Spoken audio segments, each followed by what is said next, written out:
Bien, buenas tardes. Buenas Ya, tardes, doctor. y Buenas pues tardes. responde la última clase del tema, y es la parte de electrocardiografía, que pues esto es como un recorderis porque tuvieron que ver algo de electro, supongo, en su clase de cardiología adultos, pero pues no está de más hacer algunas acotaciones y posteriormente hablaremos pues de arritmias, obviamente no tan a profundidad, pero sí para que conozcan pues la mayoría de ellas, que generalmente son las que vemos, que son las que normalmente vemos en cardiología pediátrica. Entonces, pues para iniciar, pues es importante que ustedes sepan que el electrocardiograma tiene, aparte de las 12 derivaciones que ya ustedes saben tomar, y si no, pues durante el internado muy probablemente cuando roten por los cuartos de urgencia van a tomar muchos de estos, porque pues es una herramienta importante, sobre todo cuando se sospecha de algún síndrome coronario agudo en pacientes adultos. No tanto en la etapa pediátrica, pero es importante ver pues que algunas patologías se pueden sospechar, sobre todo si tenemos alguna alteración en el electro. Entonces, antes de iniciar, ustedes saben que el electro estándar, cuando hablo de estándar es que se debe tomar así, debe tener una velocidad, aquí ustedes donde vean, donde dice velocidad, debe decir 25 milímetros por segundo. ¿Qué quiere decir con eso? Que cada uno de los cuadritos, cuando vayan todos estos cuadritos, pues ahora lo vamos a ver un poco más grande, es donde uno puede hacer las mediciones que ahorita les voy a explicar. Es muy importante que ustedes los vean porque a veces ustedes pueden ver que dice el paciente está en bradicardia, pero cuando van a ver la velocidad tiene 50 milímetros por segundo. Obviamente que ahí lo que hacemos es que se abre el espacio entre las ondas para verificar la posición de cada una, y esto es importante sobre todo para las arritmias. Y lo otro es la amplitud. Esto que dice aquí, normalmente 1 milímetro debe ser igual a 1 milivolt. Entonces, en esta está 0.1 milímetro es igual a 0.1 milivolt. Entonces, eso es muy importante para nosotros saber entonces la amplitud. Cuando hablo de amplitud es hacia arriba. ¿Ok? Entonces, aquí, por ejemplo, nosotros podemos ver en este electro, siempre es importante para nosotros definir cuando uno les pregunta cómo es el ritmo, no es si es un ritmo regular o irregular. Eso no es lo que generalmente se les pregunta. Cuando uno le pregunta qué tipo de ritmo es si es un ritmo sinusal, si es un ritmo auricular ectópico, si es un ritmo nodal, si es un ritmo ventricular. Esas son las formas de describir el ritmo, no si es regular o no. Por ejemplo, aquí nosotros podemos inferir que este electro está en ritmo sinusal porque tenemos una onda P positiva en D1, positiva en D2, negativa en ABR y positiva en ABF. O sea que estamos más o menos en el cuadrante inferior izquierdo, que es el normal, y ahorita también vamos a hablar sobre cuadrantes. Entonces, esto es lo que les decía. Normalmente, esta es como la imagen ya, como si magnificáramos estos cuadritos. Ustedes ven que hay unas líneas que se ven más, corresponden a estas líneas que están aquí gruesas, y hay unas líneas más delgadas que están entre esas líneas gruesas que llegan a formar 5 cuadritos. Cada cuadrito de estos pequeños tienen un valor en segundos de 0.04. Entonces, si nosotros ponemos 0.04 por 5 cuadritos, estamos hablando de 0.2 segundos. ¿Ok? 0.04 segundos equivale a 1 milímetro. Entonces, 5 milímetros a 0.2, como es lo que dice acá. Esto es lo que está acá, lo que le vengo diciendo, 0.04, 1 milímetro. Cuando son 5, pues 0.2. Y la amplitud es lo mismo. Si 1 milímetro equivale a 0.1 milivolt, 10 milímetros equivale a 1 milivolt. Esto es sobre todo la amplitud. Amplitud es hacia arriba, positivo, o hacia abajo de la línea isodifásica, y esto es el tiempo. Entonces, esto es más o menos los valores de, estos cuadritos en un electro tomado de manera estándar. Entonces, tenemos que empezar por ahí porque de ahí es que nosotros empezamos a hacer las diferentes mediciones. Entonces, ya ustedes conocen esto: onda P, despolarización auricular, complejo QRS, despolarización ventricular, y la onda T es la repolarización ventricular. Entonces, ustedes observen, aquí hay una palabra que dice intervalo, hay otra palabra que dice segmento. Cuando nosotros hablamos de segmento, segmento es aquella porción del trazo electrocardiográfico que no incluye ondas. Por ejemplo, como se ve aquí, el segmento PR, que es al final de la onda P y antes de la onda Q, en este caso. El segmento ST, que es al final de la onda S y antes del inicio de la onda T. Entonces, segmento no incluye onda, el intervalo sí incluye onda. Entonces está el intervalo PR, que va desde el inicio de la onda P hasta el inicio de la onda Q, o el intervalo QT, que esto es muy importante. El intervalo QT es muy importante para ver algunas patologías que veremos más adelante, que es desde el inicio de la onda Q hasta el final de la onda T. Entonces, esto es muy importante saberlo porque uno les puede preguntar: mídame el segmento, mídame el intervalo, y ustedes tienen que definir cuál es el que se le está pidiendo. Entonces, en el plano eléctrico, en el eje frontal, generalmente son las derivaciones que van hacia las extremidades, y ustedes ven que hay generalmente las más importantes, y ahí están 6, descritas de esta forma. Por ejemplo, D1, que va hacia la izquierda; ABF, que va hacia los pies; F de foot, que va hacia los pies; D2, que está más o menos a 60 grados en el eje, en el cuadrante inferior izquierdo o primer cuadrante; D3, que está a 120 grados en el cuadrante inferior derecho o segundo cuadrante; ABR, que va en dirección hacia el brazo derecho. Esto es como si viésemos a una persona mirándonos, cuyo brazo derecho va a estar acá, y de derecho de right y L de left, ¿no? Entonces este que va hacia el brazo izquierdo. Esas son generalmente las derivaciones del plano frontal, y esto es muy importante porque esto es lo que nos va a decir a nosotros hacia dónde están los ejes tanto de la onda P como del complejo QRS, lo que nos traduce hacia dónde está la fuerza del electrocardiograma. Entonces, siguiendo eso, como yo les dije, normalmente para que un ritmo sea sinusal, no necesariamente debe haber una onda P que preceda a un complejo QRS, sino que esa onda P debe estar presente y debe ser positiva en algunas derivaciones. Por ejemplo, ustedes vieron aquí que D1, dijimos que iba hacia la izquierda y es positivo. ABF va hacia abajo, hacia los pies, y es positivo. Lo normal es que el eje cardíaco se encuentre en el plano, en estos grados que se ven como color azul, porque eso es la despolarización normal. El corazón se despolariza desde la parte superior derecha, donde generalmente debe estar el nodo sinusal, muy cercano a donde desemboca la vena cava superior, y tiene una despolarización hacia la izquierda y hacia abajo. O sea que más o menos en este sentido. Entonces, en sentido, si tenemos una despolarización normal, para que el eje o el ritmo sea sinusal, por aquí debe andar el eje de onda P. Entonces, ¿cómo yo me doy cuenta si es normal? Lo primero que tengo que ver es cómo está la onda P en D1 y en ABF. Por ejemplo, en D1 vemos que es positiva. Entonces, si yo veo que en D1 la onda P es positiva, veo que ya va hacia este lado, hacia la izquierda. Posteriormente me voy a ABF.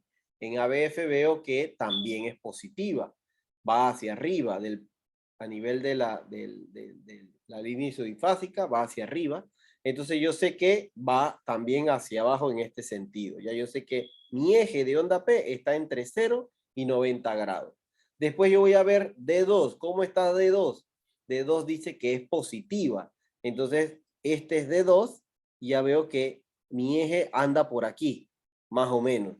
Y si esto es cierto, que mi eje anda en este nivel, tengo que ver que la onda P, como la ABR va en sentido contrario a la despolarización, dijimos que ABR va en sentido hacia el brazo derecho, entonces aquí la onda P debe ser negativa. Y cuando vamos a buscar ABR, observen, la onda P tiene otro sentido, negativo. Entonces ya yo sé que si se cumplen estas características, yo estoy ante un electro que tiene un ritmo sinusal. ¿De acuerdo? Para calcular, normalmente de manera inicial, nosotros siempre calculamos o vemos qué tipo de ritmo es. Porque a veces si no está la onda P, entonces yo puedo decir que es un ritmo nodal, o a veces tengo una onda P que es negativa en ABF o es negativa en D1 y yo estoy hablando de un ritmo auricular ectópico, ¿no? Entonces son diferentes ritmos que pueden existir. Y asimismo, si yo tengo un ritmo nodal o un ritmo ventricular o idioventricular, la frecuencia cardíaca se va a hacer cada vez más lenta. Entonces, si yo tengo un QRS que normalmente sale o cae, por ejemplo, en una de las líneas gruesas que ustedes ya vieron, y el próximo QRS cae 3 líneas gruesas más o más adelante, yo puedo inferir, como dice el esquema, que la siguiente línea gruesa son 300 latidos por minuto, la que sigue son 150 y la que sigue son 100, pero esto es para ritmos regulares. Entonces yo digo que aquí, por ejemplo, si tuviese un QRS aquí y posteriormente tengo un QRS acá, yo digo que la frecuencia cardíaca de ese electro es 100. Eso en condiciones de si el electro o si el paciente tiene un ritmo regular. Por ejemplo, como aquí. Yo veo que mi QRS cae en la línea negra, más repintada. Entonces yo digo que aquí es 300 la que sigue, 150, 100, 75, 60 y 50. Entonces yo veo que en esta que está acá, el próximo valor, si yo mido la frecuencia cardíaca acá, tenemos 50, pero ya vemos que el electro o el QRS que sigue está justo antes de 150. Entonces yo puedo decir que la frecuencia cardíaca de este paciente está más o menos en 167.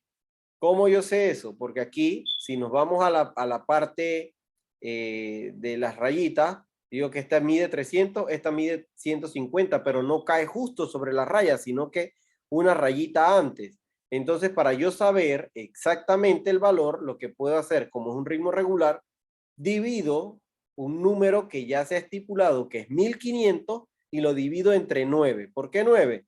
Porque son los cuadritos pequeños que vemos aquí.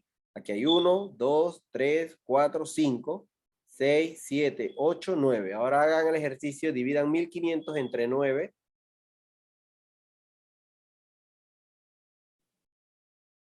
266.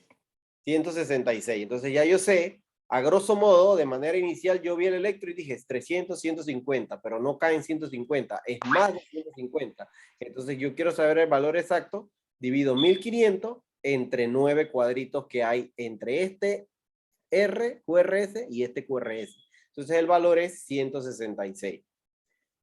También tengo el otro ejemplo, cuando son la distancia. Ya aquí, ahora voy otra vez. 300, 150, 100, 75, 60 y 50. Este paciente no tiene 50 porque el QRS cae antes, pero yo sí sé que por lo menos está entre 50 y 60 latidos por minuto por lo que me acabo de guiar, ¿no? 300, 150, 100, 75, 60, 50. ¿Cuánto? Ahora ustedes me dirán cuánto es el valor exacto utilizando entonces el 1500 entre el número de cuadros pequeños.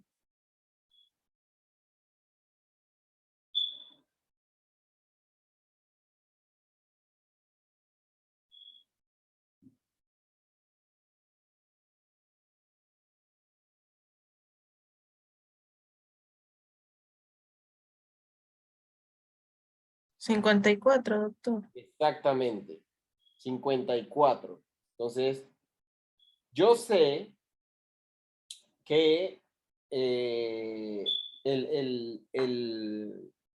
según el electro, los valores están entre 50 y 60, pero yo no sé dar un número más o menos exacto.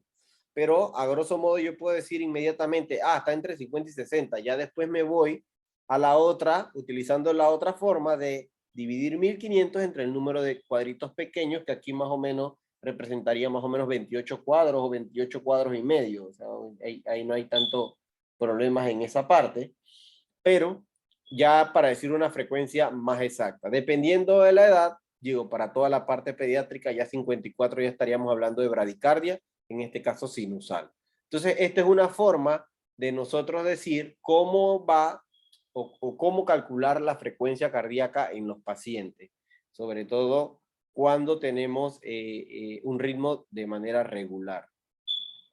También tenemos entonces aquí, es el mismo trazo que ya habíamos visto anteriormente, donde daba 166, pero por ejemplo, nosotros no podemos decir que es una taquicardia sinusal para un recién nacido, ni siquiera para un paciente de 6 meses, mucho menos para un paciente de 1 año, pero ya puedo decir que pacientes de 2 años con taquicardia o frecuencia cardíaca de 166 en reposo, ya estábamos hablando de una taquicardia sinusal. ¿Cómo yo sé que es sinusal? Bueno, generalmente están presentes las tres ondas.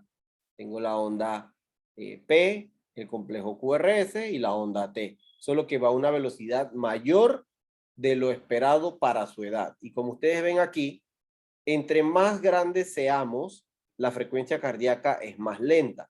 Cuando somos pequeños, dependemos mucho de la velocidad a la cual va nuestro corazón, porque no es un corazón tan entrenado. Ya cuando somos más grandes, entonces tenemos una velocidad un poco más lenta porque tenemos un corazón más entrenado, más musculoso, sobre todo si hacemos actividad física. Entonces lo contrario, bradicardia sinusal, son valores que van más lentos del valor normal. Este es el mismo electro donde vimos el 54. Cuando ya tenemos frecuencias por debajo de 80 en los recién nacidos, ya podemos sospechar en una bradicardia importante, que a veces hay que dar maniobras de reanimación. Y en los niños ya mayores, sobre todo escolares y adolescentes, latidos por debajo de 60 deben ser considerados como una bradicardia sinusal. En primera instancia, pero siempre ver cómo está el estado clínico del paciente. Si vemos un paciente que está mal perfundido, tirado en la cama, con una frecuencia baja, entonces muy probablemente, si no es una bradicardia sinusal, es un paciente que está cayendo en paro por la causa que ustedes vayan a buscar, ¿no? Pero a veces hay niños que ustedes los ven leyendo con su celular, con su tablet en la sala y tienen una frecuencia de 52, 50 latidos por minuto y él está tranquilo, bien perfundido, buena presión, entonces ahí no hay que alarmarse, ¿no? Pero sí tomar en cuenta pues los valores. En pediatría no es como los adultos que uno habla de 60 y 100, sino que como les mostré allí, pues generalmente uno se basa en tablas. Entonces, para calcular el PR y el QRS, normalmente nosotros vamos a medir los intervalos. Entonces, cuando hablamos del intervalo PR, va desde el inicio de la onda P al inicio de la onda Q. Entonces, si ustedes ven allí, la onda P abarca más o menos 2 cuadritos y medio. Si yo les dije que cada cuadrito vale 0.04 segundos, entonces, ¿cuánto mediría ese intervalo PR?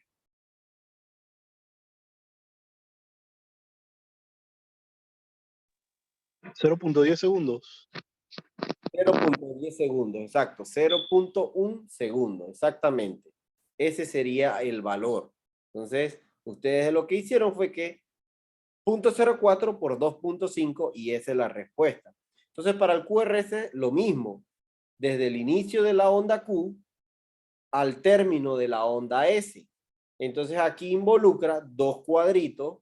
Por ende, si son 2 por 0.04, entonces estamos hablando de 0.08 segundos. Entonces es muy importante saber dónde van los puntos cuando hablamos de estas unidades. Sobre todo esta es la duración de los complejos del intervalo PR y el complejo QRS.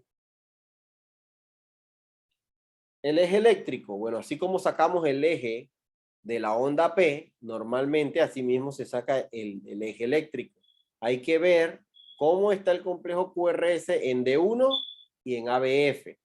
¿Okay? Entonces vamos a ver este. ¿Qué sucede aquí? ¿Cómo está el complejo QRS en D1?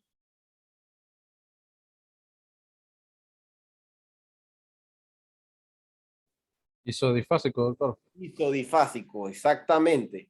¿Y cómo está en ABF?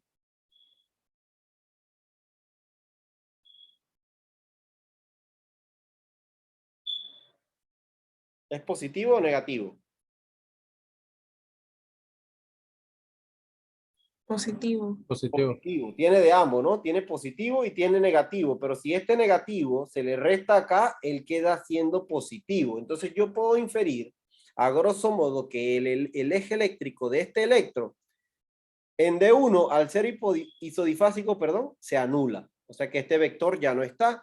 Me voy a ABF y veo que es positivo. Entonces yo puedo decir que el eje eléctrico de este electro es a 90 grados. ¿Ok? Ahora vamos a ver otro electro. Acá, ¿qué es lo que pasa? ¿Qué es lo diferente? ¿Cómo están de uno?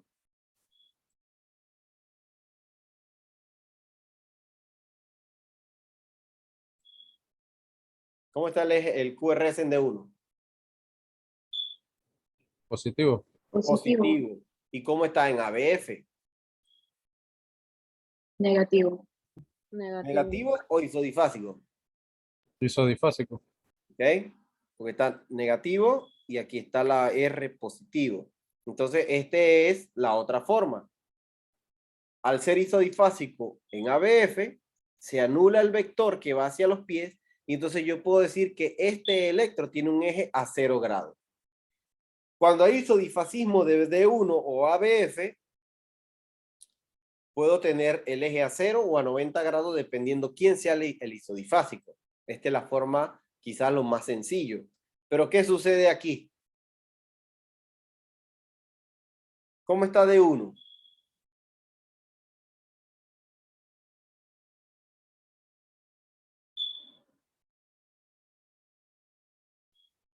Está positivo. Positivo. También, doctor. ¿Y ABF? También está Positivo. positivo. Positivo. Entonces ya aquí ya no puedo decir que ni es 0 ni es 90. Ya yo sé que mi eje, al ser positivo en D1 y ABF, está en este cuadrante. ¿Dónde? Ahora tengo que buscar a cuántos grados. Entonces, ¿qué pasa? Del resto que queda del plano frontal, ¿cuál es el plano frontal? D2, D3, ABR y ABL. Tengo que buscar de esas 4, ¿cuál es la más isodifásica?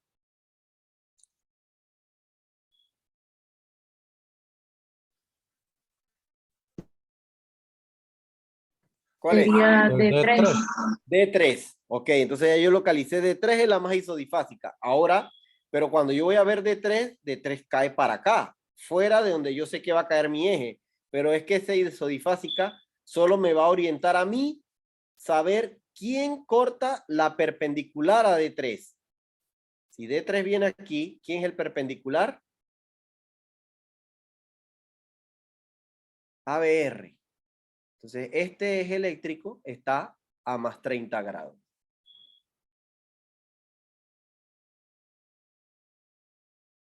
Vamos otra vez.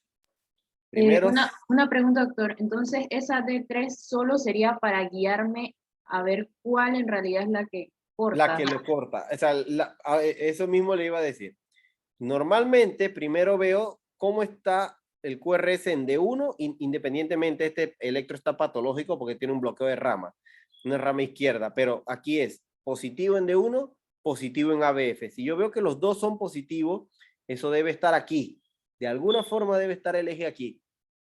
Después, como yo no puedo definir dónde está mi electro, busco del resto cuál es la más isodifásica. La más isodifásica, como ustedes bien dijeron, es de 3, pero de 3 en este sentido va a más 120 grados, se sale del cuadrante. Pero normalmente yo tengo que ver cuál es la isodifásica que corta a D3 y el que corta al D3 es ABR. Como esto va en sentido contrario a la despolarización, yo digo que esto, este electro tiene una despolarización a más 30 grados, o el eje eléctrico es más 30 grados. y yo veo que ABR, el QRS es negativo porque va en sentido contrario.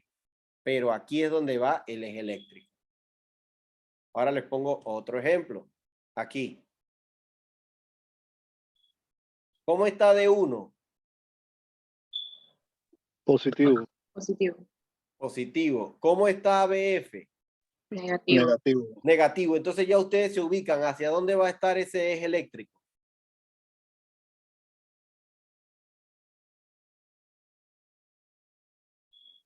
Positivo en D1, negativo en ABF. ¿Hacia dónde va a estar ese eje eléctrico? ¿Entre qué grados? Menos 90 y 0. Exacto. Ya yo sé que va a estar en mi cuarto cuadrante o cuadrante superior izquierdo. Entre 90, entre menos 90 y 0. Ahora, ¿cuál es la más isodifásica? D2 sería. D2, pero miren dónde está D2. Entonces, como dijimos, D2 es la isodifásica. ¿Quién es la perpendicular a D2? AVL sería. AVL, y va en el sentido del brazo izquierdo. O sea que este eje eléctrico está a menos 30 grados y va en el sentido de la despolarización. Por eso que el complejo QRS en AVL es positivo. ¿Lo vieron? Entonces, de esa forma, ustedes pueden saber hacia dónde está el eje eléctrico y eso lo que nos traduce es a dónde está la mayor fuerza cardíaca.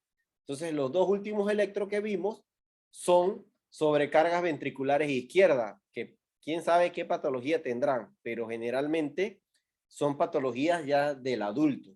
Cuando nosotros veamos o cuando ustedes vean los electros de las patologías que vimos, por ejemplo, estenosis pulmonar, tetralogía de Fallot, donde el ventrículo derecho está hipertrófico por su misma patología estructural, entonces son ejes que están desviados a la derecha. Estarían en el cuadrante inferior derecho o superior derecho.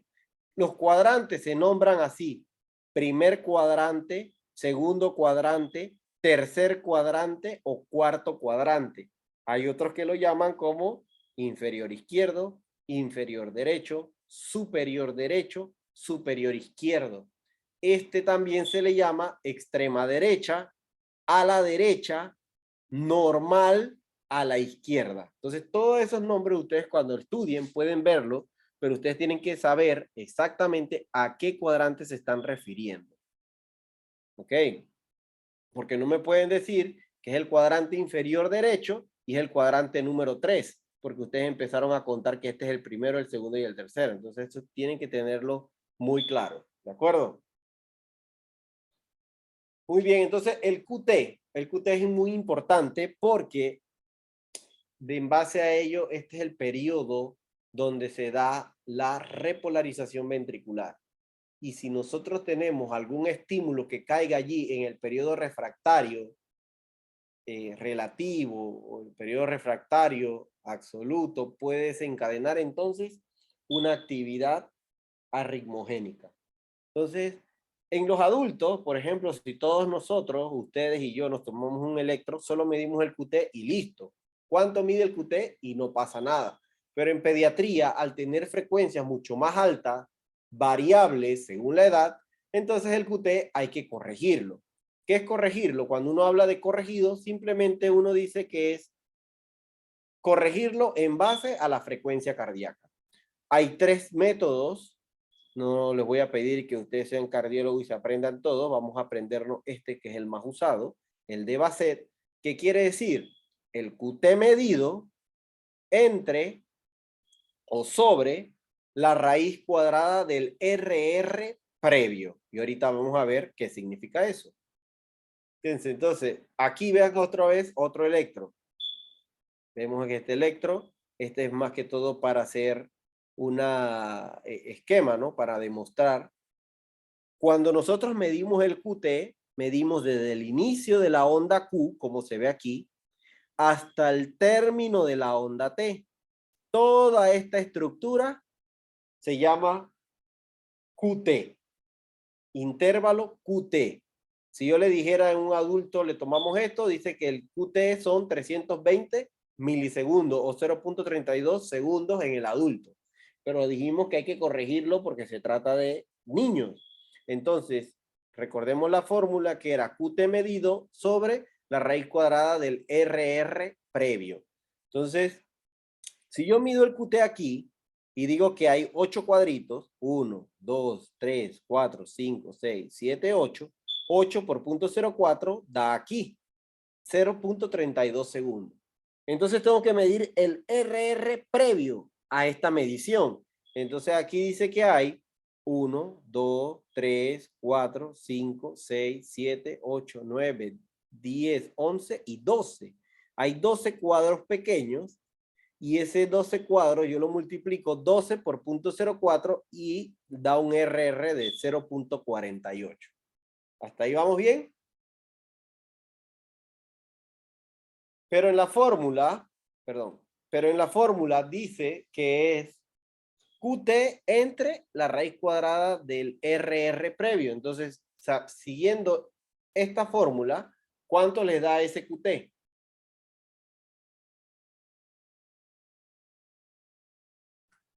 $0.46. 0.46, exactamente. Exactamente, porque la raíz cuadrada de RR de 480 da 0.66, creo que da. Y entonces si dividimos 0.32 entre 0.66 da un QT corregido de 0.46. Lo normal es que el QT sea mayor de 300, menor de 460 milisegundos para las mujeres y menor de 470 milisegundos para los hombres. ¿Ok? Entonces ahora veamos otro ejemplo. Aquí, ¿quién me hace este cálculo? Ahí se puede utilicemos, ¿me siguen? Utilicemos esta. ¿Cuánto mide el QT aquí? Y cómo sacan el QT corregido.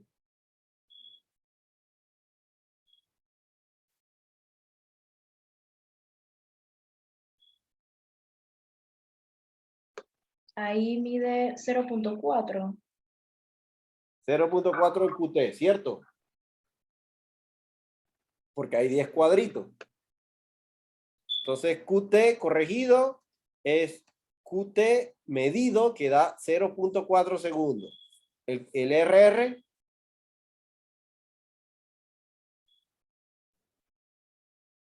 0.8, doctor. 0.8. Y ahora a ese 0.8 se le saca una raíz cuadrada que da